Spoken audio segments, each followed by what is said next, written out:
2 number की नस्ल, 2 number की। तो भैया मैं जो भी हूं, मैं जो भी होऊंगा, मैं 1 नंबर का होऊंगा। मुझे एक रहने दो, चाहे मैं अरबी हूं, चाहे इराकी हूं, चाहे ईरानी हूं, चाहे हिंदुस्तानी हूं। भैया मुगल नहीं हूं। मुगल मत कह देना गलती से सुशांत आज के बाद। क्या ये अतिशयोक्ति है? मैं जो कह रहा हूं ज्यादा कह रहा हूं, आपको लगता है मैं ठीक कह रहा हूं कि मुसलमानों का भी इस्लाम से मोहभंग हो? एक बीबीसी की रिपोर्ट में पढ़ रहा था, जो पाकिस्तान में श्रीलंकन एक शख्स के साथ हुआ ईश निंदा के आरोप में, उसके बाद पाकिस्तानी मुसलमान कह रहे हैं ये हम क्या हो गए हैं। हाँ, ये पाकिस्तान में तो पुरानी बहस है, कोई नई बात नहीं है। लेकिन जो इस ख्याल को रखते हैं कि इस्लाम के अंदर रैशनल बहस पे ताला पड़ गया है, कोई नॉर्मल गुफ्तगू नहीं हो सकती दो मुसलमानों के बीच में बगैर वायलेंस के। लोगों को पता है, आप देखिए कि वहाँ x Muslims of north America में कम से कम 2-2.5 हज़ार मुसलमान उस ऑर्गेनाइजेशन के मेंबर हैं। इसी तरह बरतानिया में है, और जो नॉर्दर्न अफ्रीकन अल्जीरिया या इस साइड के लोग हैं फ्रेंच स्पीकिंग, उनका अलग ग्रुप है। लोग इस बात से थक गए हैं कि वेस्ट ने मुस्लिम ब्रदरहुड को या जमात इस्लामी को यूज़ किया पिछले कोई 50 साल कम्युनिज्म के अगेंस्ट, और अब वो ऐसे जड़ों में बैठ गया है कि एक गुफ्तगू जो हो सकती थी किसी ज़माने में, फॉर एग्ज़ाम्पल किसी दियोबंदी की किसी बरेलवी से, वो नहीं हो पाती। शियों को तो खैर हमारे सुन्नी भाई बहन मुसलमान मानते ही नहीं हैं, वो टीवी पे ना कह सकें, बट मेरी शिया बीवी है तो इसलिए मुझे पता है कि वो क्या समझते हैं हमें और हम क्या उनको समझते हैं। So this is nothing new. ये हमारी तारीख का एक हिस्सा है और हमें इसको ओन करना चाहिए। हम तो प्रॉफिट मोहम्मद की डेथ पे 18 घंटे उनकी बॉडी पड़ी रही उस मई की गर्मी में, और मुसलमान बाहर लड़ते रहे। उसके बाद आप देखिए कि आप खालिद बिन वलीद ने जो कत्ल किया था सहाबा का, कि पहले उनके सामने रेप किया उनकी वाइफ को। और मेरे को तारिक फतेह एक चीज आप अगर समझा पाए, जो पीयू की रिपोर्ट है, अभी यहाँ वसीम रिजवी त्यागी जी बने हैं, हम लोग देख रहे हैं कि जो पीयू की रिपोर्ट है जो बता रही है कि 6% मतलब करीबन 1.25 करोड़ भारतीय मुसलमान, 1.25 करोड़ भारतीय मुसलमान उनका इस्लाम से भरोसा उठा है। मैं वजह जानना चाहता हूं, वजह क्या है? क्या मजहबी कट्टरता या कुछ और? मैं वजह जानना चाहता हूं, ऐसा क्यों हो रहा है, मोहभंग क्यों हो रहा है, ये मुझे समझाइए आप। इस्लाम को इस वक्त कौन रिप्रेजेंट करता है आपके शो पे या किसी पे? जो जब तक उस शख्स की थोड़ी सी बदसूरत सी दाढ़ी ना हो, तब तक उसके बाल अजीब से कटे हुए ना हो, अजीब उसने ड्रेस पहना हो, तब उसको नॉन मुस्लिम वर्ल्ड एक्सेप्ट करती है कि that person is the voice of Muslims. मतलब परवेज हुडबॉय या तारिक अली या सलमान रुश्दी को तो नहीं कहेंगे, या किसी भी ढंग के आदमी को। आप तो अताउर जनलता हैं, उनको नहीं एक्सेप्ट करेंगे कि वो हों। हिंदुस्तान में पहली डिवीज़न तो नहीं है ये मुसलमानों के बीच में। इससे छुटकारा भी नहीं होगा जब तक कि आपके ये जो मदरसे बने हुए हैं बड़े, जिनको इंडिया के स्टेट ने वो अथॉरिटी दी है कि वो डिटरमिन करेंगे कि इस्लाम क्या है, तो भाई फिर 4 शादियां तो होंगी ना।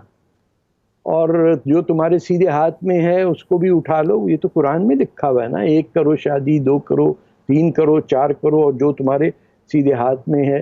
तो ये हम मिडिवलिज्म से बाहर निकल नहीं पाए हैं।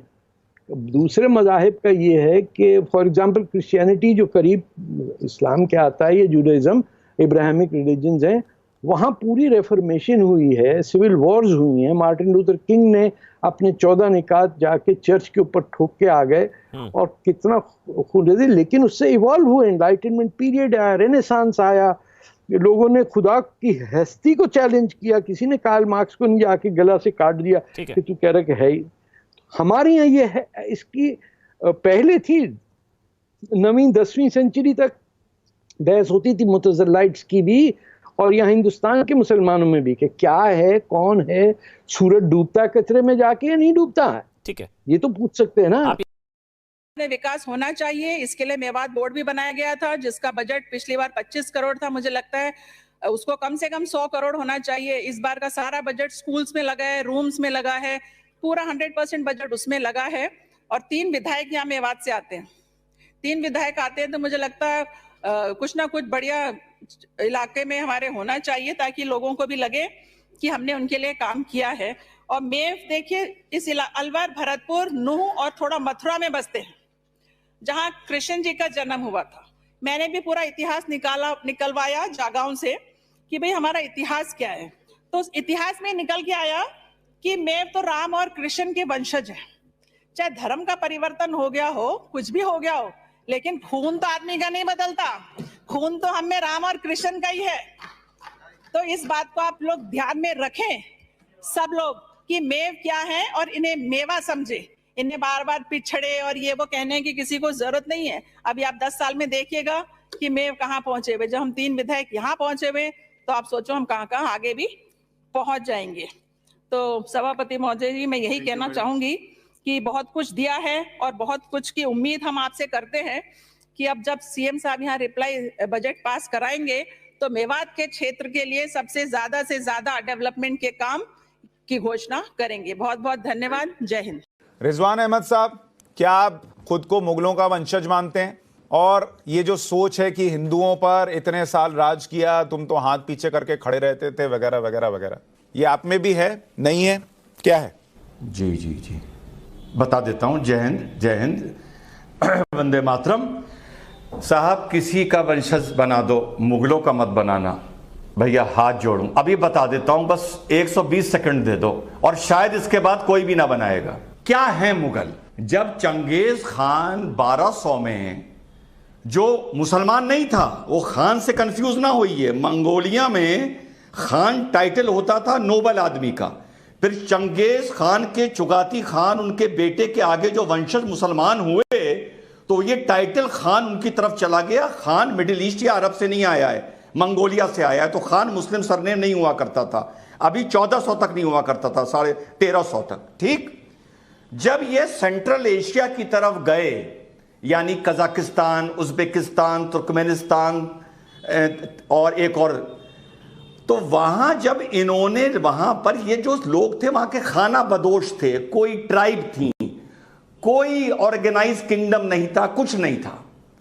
तो जब ये मंगोल उन पे हमला किए और उनको कैप्चर किए, तो वहां कुछ दिन इन लोगों ने आराम फरमाया, मंगोलों ने। अब समझ जाना सुशांत, आराम फरमाया, आराम, वहां कैंपिंग करी। ठीक, वहां से फिर वो लोग मिडिल ईस्ट की तरफ मंगोल चले गए। वहां जाके उन्होंने अरबियों को बहुत मारा, बहुत मारा, बहुत मारा, छुपने की जगह नहीं बची अरबियों के पास। तो जब वहां पर वो आराम फरमा रहे थे मंगोल, कहां? उज्बेकिस्तान में, कजाकिस्तान के, तुर्कमेनिस्तान में और तजाकिस्तान में, ये पढ़ लेना। तो जब वो आराम फरमा रहे थे तो उस आराम से एक नस्ल पैदा हुई, आराम से। तो जो कहा जाता है ना, तैमूर और मंगोल का ब्लड था बाबर में, वो ब्लड कहां से आया ना? उस आराम से। तो ये नस्ल वहां से निकली जिसको अंग्रेजों ने मुगलों का नाम दे दिया। तो भैया, मैं जो भी हूं, मैं उस आराम का नतीजा नहीं हूं जो मंगोलों ने तुर्कमेनिस्तान और उज्बेकिस्तान में फरमाया था, जहां से एक नस्ल निकली थी, 2 नंबर की नस्ल, 2 नंबर की। तो भैया, मैं जो भी हूं, मैं जो भी होऊंगा, मैं 1 नंबर का होऊंगा। मुझे एक रहने दो, चाहे मैं अरबी हूं, चाहे इराकी हूं, चाहे ईरानी हूं, चाहे हिंदुस्तानी हूं। भैया, मुगल नहीं हूं। मुगल मत कह देना गलती से सुशांत आज के बाद, वरना पूरी नस्ल मेरी 2 नंबर की हो जाएगी, आराम का नतीजा हो जाएगी, जो मंगोलों ने वहां पर गांवों में और वहां के खेतों में फरमाया था। ठीक, ठीक है। और ये जो बाबर महाबुज़दिल फरगना से मारे, बहुत पढ़ा है इसको सुशांत मैंने, फरगना से मार के भगाया गया, समरकंद से मार के भगाया गया।